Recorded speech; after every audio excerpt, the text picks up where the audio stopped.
Blackburn 1, Plymouth 1. Bloody Whittaker there, 74th minute equaliser for Plymouth. Millwall, last minute winner, Tanganga against Birmingham. Interesting game. That was a really big game today because Millwall obviously had got pulled into trouble, but equally that win today actually pulls Birmingham back down into it. Preston 1, Stoke 2. Stoke barely got a bleeding win since Christmas, and now they've pulled that out of the bag. That's, I think, 2 in the last 3 games where they've pulled some out of the bag.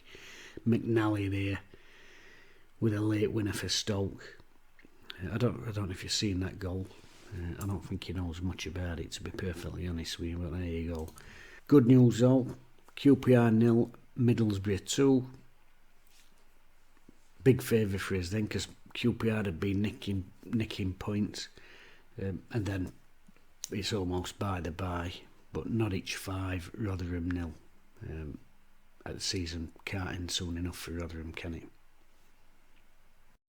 Bloody Stoke getting that win, late win as well, and a late equaliser up there for Plymouth and all at the same time. Just this division, it's unbelievable, isn't it? So tight in there. In fact, one of the lads talking to me at work over there, he looking at tables, having a bet, and he says, "Nah, Jim," he says, "do you realise it's that tight in this division that with 9 games to go, Watford could start next season either in Premier League or 3rd Division. That's how tight it is." I mean, people talk about Premier League, most exciting league in the world, you know, like Man City, Liverpool and whatever. But Championship, Gordon Bennett, I tell you what. For drama, the number of teams, it's so nip and tuck in there, unbelievable. Anyway, results there not really gone for us, but Millwall getting that win over Birmingham, that pulls Birmingham back down into it. There's still so much to play for. And 2 tough games on the horizon for Wednesday, weren't it? Leeds and Ipswich. And I was saying to one of the lads at work, you know, if we got 2 points out of them 2 games, I don't think that'd be too bad a return for us. As it is now, I'm looking at Ipswich and going, oh, maybe we can try and win that, because I may as well get it. I don't like talking about defeats, nobody does, do they? But I may as well crack on with it. Wednesday against Leeds.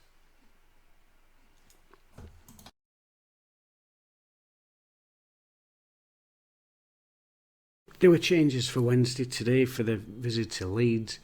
Out went Volks, Ehekwe, Iorfa and Poveda. Obviously Poveda can't play because of the terms of his loan deal. In came Diaby, Palmer, Masaba and Firmino. Wednesday, it was a similar shape for Wednesday, although the wing-backs were more like full-backs today. Beadle in goal, back 5, Valentin, Bernard, Diaby, Firmino and Johnson. Masaba, Palmer, Bannon and Gassama across the midfield, and Ugbo at centre forward. The visitors, Meslier in net, am I saying that right? 4-2-3-1, Gray, Roden, Ampadu and Firpo. Midfield, Noto, Kamara, Gruev and Somerville, and Rutter and Bamford up front, with Rutter playing a bit more of a deeper line role. So some interesting changes there from Danny Roll, and obviously we've lost the game, so it's easy to point at them changes and say, well, it didn't work. But for 35 minutes, I thought it did work. You know, obviously, I was surprised at the lineup. Volks, I thought, were fantastic in the last 2 games against Rotherham and Plymouth. And then the last game especially, I thought Ehekwe was terrific. I thought he made loads of blocks, won loads of headers, and I thought he were one of the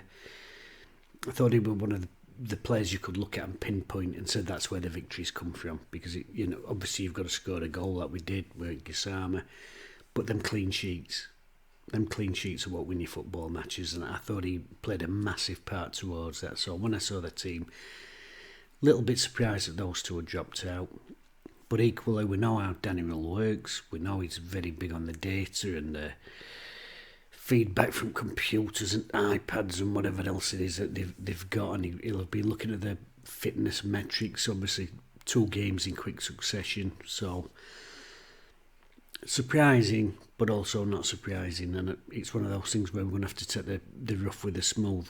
That's his method, that's how he works. So we know at times that there's going to be these changes. But before kick-off, I was a little bit disappointed that those two had been omitted from starting 11. As I said though, it's easy to look at it after the event and say, oh, why has he dropped them two? But like for 35 minutes I thought we did well. Valentin and Johnson were deeper than they have been playing. They weren't able to get forward as much. They spent a lot of time behind the ball, sort of facing it up, but that's okay. I didn't mind that. We were dropping off. We weren't gung-ho trying to close them down from front. But for a large part that worked. And I was having this discussion as well with somebody from work the other day. I do some work when I'm dead and all, but we do talk about football a lot. And it's thing about, win your home games, nick points away. It's all cliche, and it's a true one, but over a season that's what you want to try and do. But equally, setting up to counter teams at home, people sort of frown on it. Oh, should be going out and having a go at these at home, and I get that, but equally,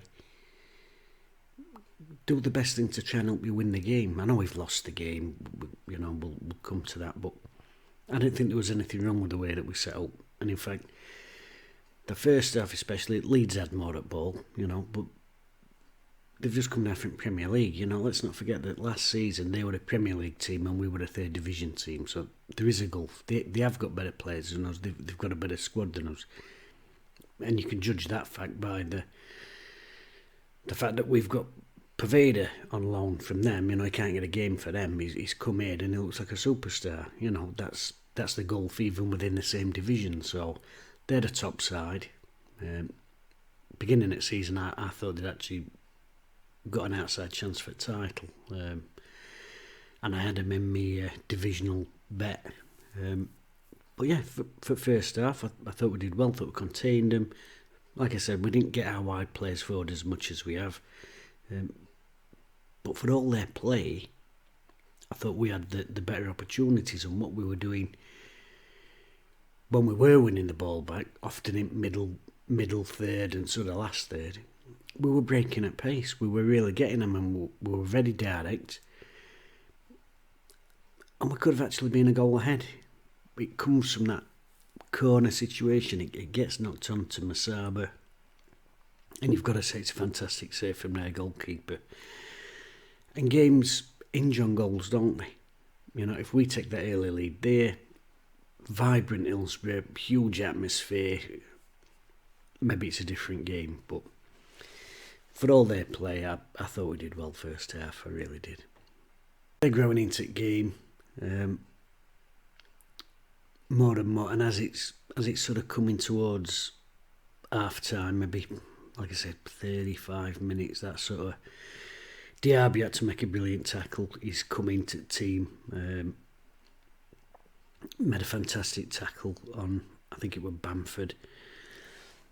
And that other thing with Leeds, I thought in first half, is that they did have more at ball. They did look more comfortable on ball, and I talk every week about the speed that you hit your passes. I don't like to see under-hit passes. They zip ball about really well.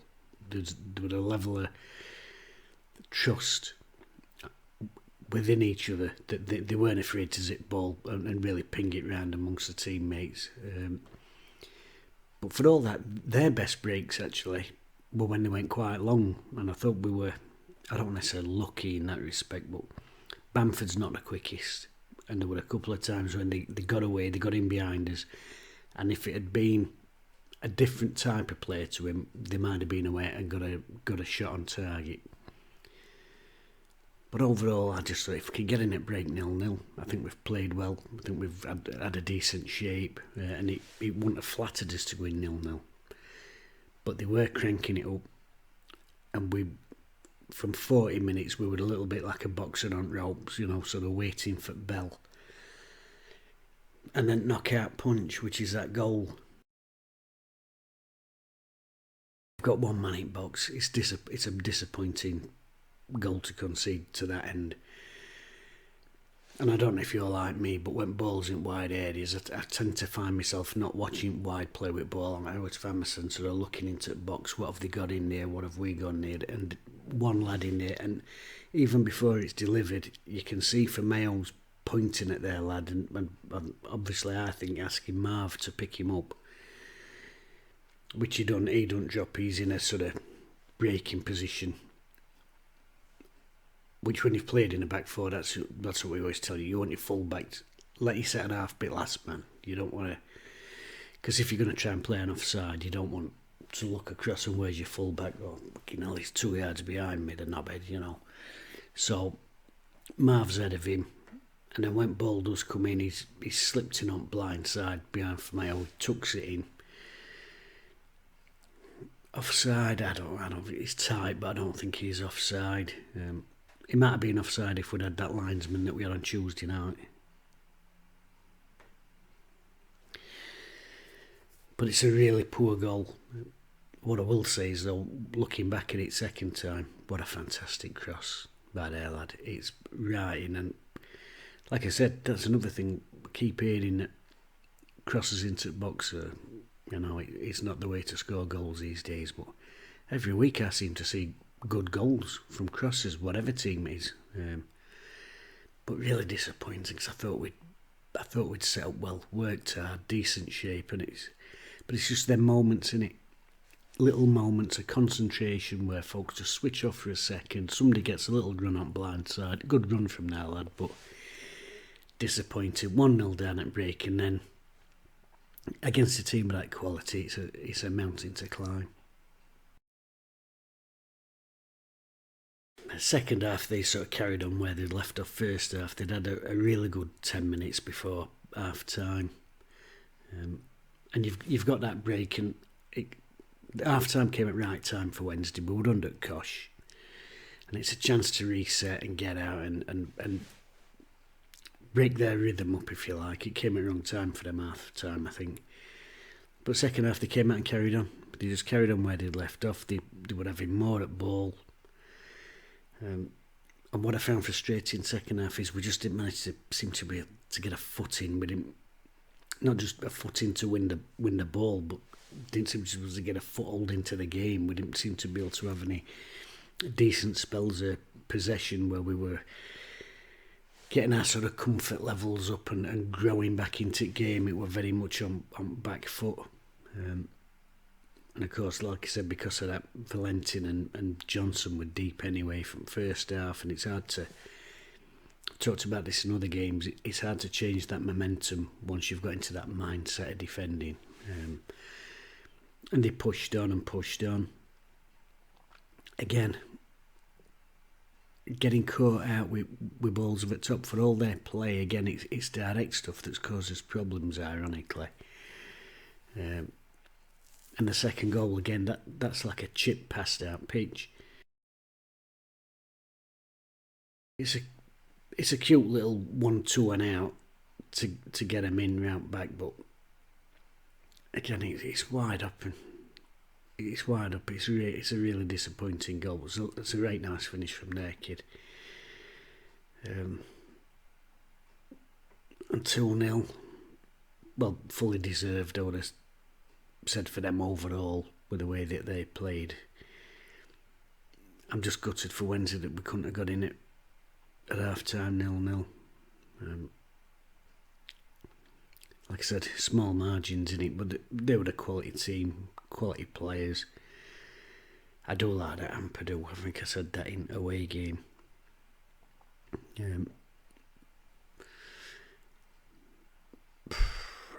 Man of the match would be Beadle for me. A couple of brilliant saves. I think he probably stopped it being 3 or 4, and to be honest with you. There was one right at the death, maybe 5 minutes to go. Fantastic save. That looked a goal, all ends up. I thought Ugbo played well in terms of his work rate, and it was frustrating for him, I think, because it was one of those games where they were having to sort of try and create stuff for himself by working hard and wrestling ball off opposition. We didn't really get Gassama and Masaba into the game in terms of supporting Ugbo. I didn't think they got near enough to him when we had opportunities. I mean, Gassama's flashed a shot in that their keepers parried well. But overall, once they'd got that rhythm, sort of 5-10 minutes before half time, I think Wrighting were on ball then. Danny's been brave. He's made 3 changes, and he always seems, I don't know if you've noticed, he always seems to make changes in sort of numbers. It's not dribs and drabs like we'll make 1, leave it 5 minutes, see how that pans out, make another. It's always like, right, let's get these 3 on. And it was changed to a sort of 4-2-4. I think that were the idea. In reality, it didn't really make much difference. Like I said, they were enjoying themselves by the end, which is always a painful thing to see, especially when it's a local rival like it is. They're only 20 minutes up road or whatever. But it was a game I weren't expecting us to get out from before kick-off, so I'm not crushed in that sense, and I've said this before, and people can say it's a get-out clause for a defeat or whatever, but there are certain games that before kick-off you think, well, we ain't got much chance here today. Have a look at the odds. And I've said before that our season won't hinge on results against the likes of Leeds or Southampton or whatever, but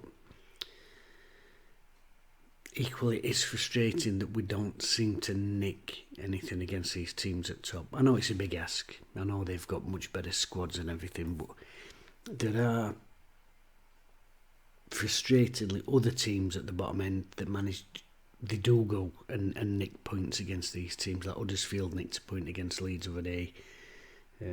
After we'd been dominated, Southampton had a bit of a blip, and teams in lower mid-table were nicking results against them or whatever. So frustrating.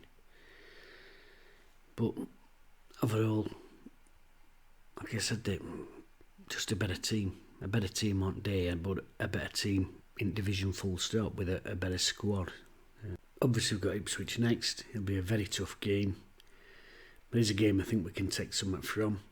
If we can play like we have been playing before Leeds and cut out those lapses in concentration again, it'll be tough. And like I said, it's a game that we probably need to take something from. If we could got a point against Leeds, then a point against Ipswich I think would have been alright. I think we've really got to be looking at a win now. We can't afford to, after the good run that we've been on, we can't afford to slip to 2 defeats on the bounce mentally as much as points on board. And obviously Millwall nicked that win. Stoke have nicked a win. Have you seen that second goal, by the way? I don't think he knew much about that, did he?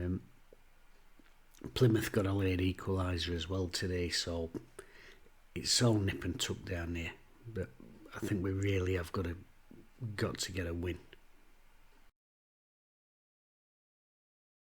Huge games coming up, and it's going to be such an exciting end to the season. Obviously, we've got Swansea to play. I think that's a winnable game, but we've also got QPR to play.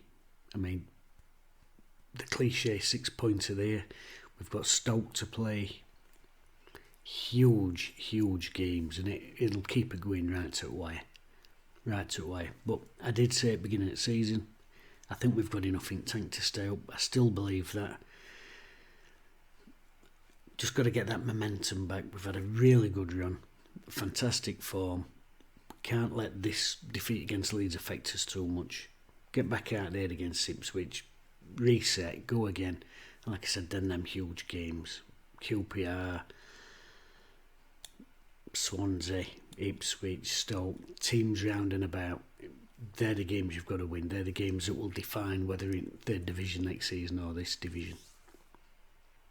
And so the table, Millwall 43 points, Plymouth that draw today gives them 41 points. They pull a little bit ahead of Blackburn.